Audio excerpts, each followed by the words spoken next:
اعوذ باللہ من الشیطان الرجیم، بسم اللہ الرحمن الرحیم۔ ناظرین السلام علیکم۔ تفسیر نور کے اس پروگرام میں آپ کا ایک بار پھر سے خیر مقدم ہے۔ ناظرین، ہم سورہ رعد کی تفسیر کو سن رہے تھے۔ اب تک ہم نے 28 آیات کی مکمل تفسیر کو جان لیا ہے۔ آج ہم 2 آیتوں کی اور تفسیر کو جانیں گے، جس میں ہم یہ جانیں گے کہ لوگ کتنی طرح کے ہوتے ہیں اور تاریخ کا جاننا کیوں ضروری ہے۔ آئیں تلاوت اور ترجمے کو سنتے ہیں۔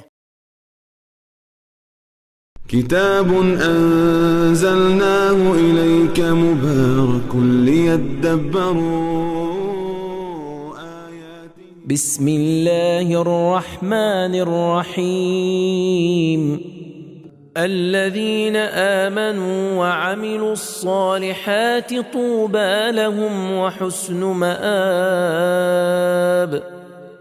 جو لوگ ایمان لائے اور نیک اعمال انجام دیے، ان کے لیے خوشحالی اور ان کے لیے بہترین ٹھکانہ ہے۔ نیک عمل کسی کا بھی بیکار نہیں جائے گا، آخرت میں ان کے لیے بہترین ٹھکانہ ہے۔ آئے دیکھتے ہیں کہ اس آیت میں کون کون سے نکات پائے جاتے ہیں۔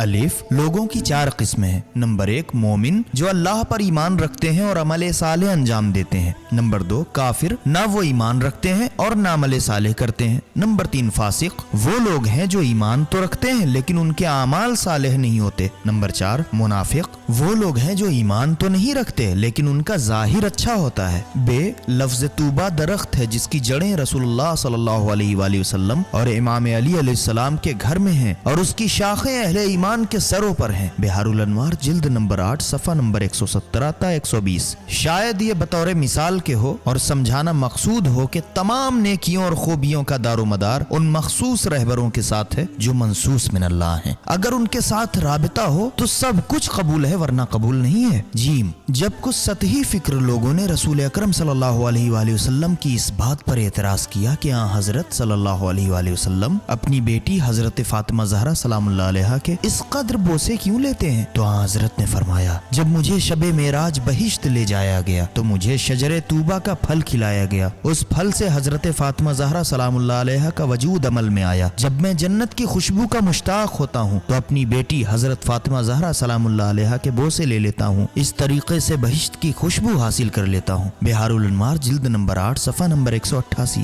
دال، بے ایمان اور غیر صالح اعمال لوگوں کی کامیابی عارضی ہوتی ہے، جیسا کہ امام علی علیہ السلام کا فرمان ہے، لا خیر فی لذت من بعدها النار، اس لذت میں کوئی بہتری نہیں جس کے بعد جہنم کا عذاب ہو۔ بہار الانوار جلد نمبر 41 صفحہ نمبر 104۔ ان نکات میں 4 طرح کے لوگوں کا ذکر کیا گیا ہے۔ اب دیکھتے ہیں کہ پیغامات میں پروردگار عالم نے ہمارے لیے کون سے پیغام رکھے ہیں۔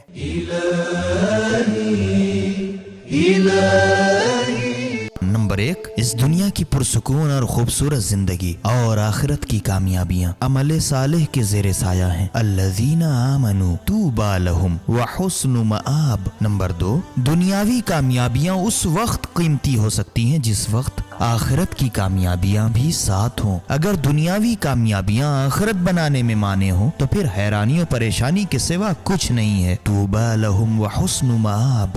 یہ تھی آیت نمبر 29 کی تفسیر۔ آیت نمبر 30 کی تفسیر کو جاننے کے لیے اس کی تلاوت اور ترجمے کو سنتے ہیں۔ بسم اللہ الرحمن الرحیم كذلك أرسلناك في أمة قد خلت من قبلها لتتلو عليهم الذي أوحينا إليك وهم يكفرون بالرحمن قل هو ربي لا إله إلا هو عليه توكلت وإليه متاب۔ اے رسول صلی اللہ علیہ وآلہ وسلم، اسی طرح ہم نے آپ کو ایک ایسی قوم میں بھیجا ہے جس سے قبل بہت سی قومیں گزر چکی ہیں تاکہ آپ ان کے سامنے ان کی تلاوت کریں، جس کی آپ کی طرف وحی کی ہے، جبکہ وہ خدائے رحمان کا انکار کرتے ہیں۔ کہہ دیجئے وہی میرا رب ہے، اس کے سوا کوئی معبود نہیں ہے، اسی پر میں نے توکل کیا ہے اور اسی کی طرف میرا رجوع ہے۔ یہ تھا اس آیت کا ترجمہ۔ اب دیکھتے ہیں کہ پروردگار عالم نے اس آیت میں کون سا نقطہ رکھا ہے۔